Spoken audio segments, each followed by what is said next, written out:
बिस्मिल्लाहिर्रहमानिर्रहीम। Dear students, आज हम पढ़ेंगे what is a rotor and we will determine expression for its tangential speed and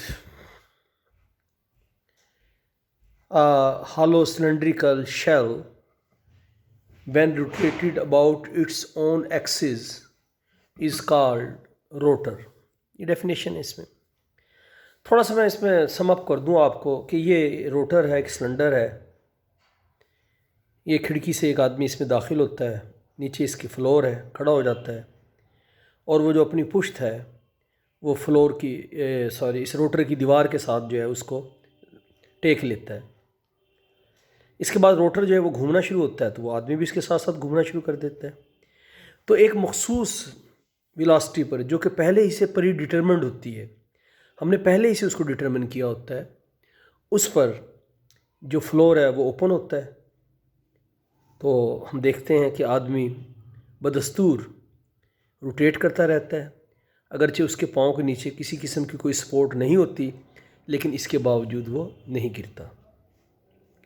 हम यही देखना चाहते हैं कि वो वेलोसिटी जिस वक्त वो उसके साथ मूव कर रहा है और वो नीचे नहीं गिरता, और बल्कि रोटर के साथ साथ वो एक दायरे में रोटेट करता रहता है, वो कौन कौन से फैक्टर हैं जिन पर वो डिपेंड करती है और हम उसको कैसे जो है वो कैलकुलेट कर सकते हैं। Consider a person enters a rotor and closes the door. He stands up against the wall of the rotor. The rotor is put into rotation by pressing a button of the motor. The floor below his feet is opened when it reaches a particular speed. It is observed that man does not fall downward but remains pressed against the wall of the floor. The minimum speed of the rotation which prevents the man from falling can be calculated as। जी, फ़र्ज़ करें वो जो आदमी है उसका मास m है। अब जब ये रोटेट कर रहा है तो बुनियादी तौर पे इसके ऊपर तीन फोर्सेस लग रही हैं। एक फोर्स तो इसका अपना वेट है जो कि वर्टिकली डाउनवर्ड अमल करेगा, wait of the man acting vertically downward. दूसरी बात यह है कि जैसे ही अपने वेट की वजह से वो नीचे स्लिप होना चाहता है या हुआ चाहता है, तो इस वक्त उसकी जो पुश्त है और ये जो रोटर की वाल्स है इसके दरमियान में जो स्टैटिक फ्रिक्शन है वो यकीनन मोशन के ख़िलाफ़ एक्ट करती है, तो it will act in the upward direction. तो जो स्टैटिक फ्रिक्शनल फोर्स है वो वर्टिकली अपवर्ड डायरेक्शन में क्या करेगी, मूव करेगी।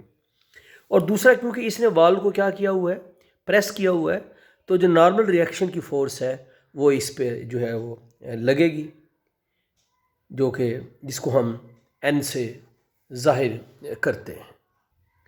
जी, जैसा कि हमने देखा कि इस वक्त इस आदमी पर तीन फोर्सेस जो हैं वो एक्ट कर रही हैं, और आदमी जो है it is clang with the wall.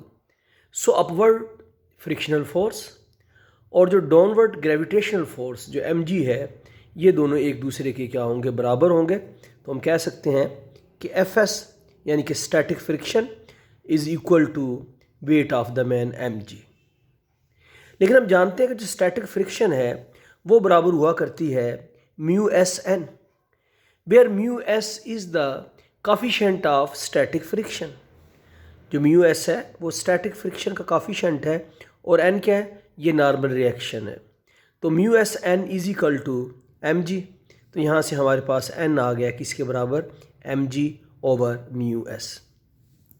Now this normal force जो n है, जो जब उसने पुश्त जो है वो रोटर की दीवार के साथ लगाई हुई है, तो it is acting towards the centre of the rotor along the radius. और हम कहते हैं कि यही दरअसल वो फोर्स है जो कि इस आदमी को रिक्वायर्ड सेंट्रीपिटल फोर्स प्रोवाइड कर रही है, जिसकी वजह से वो आदमी बजाय नीचे गिरने के रोटर के साथ साथ जो है एक दायरे में घूम रहा है। तो यहाँ लिखा हुआ है कि the normal force F is directed from the wall towards the man. The magnitude of the normal force is same as the centripetal force because man do not fall through or lift off the side of the cylindrical shell. It provides the necessary centripetal force on the man to move in a circle of radius r with tangential velocity v. तो इसका मतलब है कि ये जो n है ये बराबर होगा mv square over r. r जो है ये रोटर का रेडियस है, v जो है उस आदमी की टेंजेंशियल वेलोसिटी है और m उसका क्या है, मास है. ये हमारे पास इक्वेशन नंबर 2 आ गई. अब अगर हम इस इक्वेशन और इस इक्वेशन को आपस में कंपेयर करें तो हमारे पास n की जगह पे हम लगा दें mg over mu S. mg over mu S, तो m देखिए यहाँ से m कैंसिल होगा और आप इसको कंप्यूट कर लें तो v बराबर क्या आ जाएगा, gr ओवर म्यू नॉट. इस एक्सप्रेशन से साफ पता चल रहा है कि जो टेंजेंशियल वेलोसिटी जिसके साथ उसको रोटेट करना चाहिए ताकि वो नीचे ना गिरे, वो डिपेंड करती है रेडियस ऑफ द रोटर पे और वैल्यू ऑफ जी पर, और जो काफिशिएंट ऑफ स्टैटिक फ्रिक्शन है उस पर डिपेंड करती है. आदमी के मास के ऊपर जो है ये बिल्कुल भी डिपेंड नहीं करती. It is the relation between the tangential velocity and the coefficient of static friction. The tangential velocity does not depend upon mass of the person, it depends upon radius and coefficient of static friction. The minimum speed of rotation omega जिसे हम जाहिर किया करते हैं which prevents the man from falling downward. आप जानते हैं कि v is equal to r omega होता है और यहाँ से अगर आप ओमेगा की वैल्यू निकालें तो ये आपके पास g over r mu s जो है ये आ जाएगी.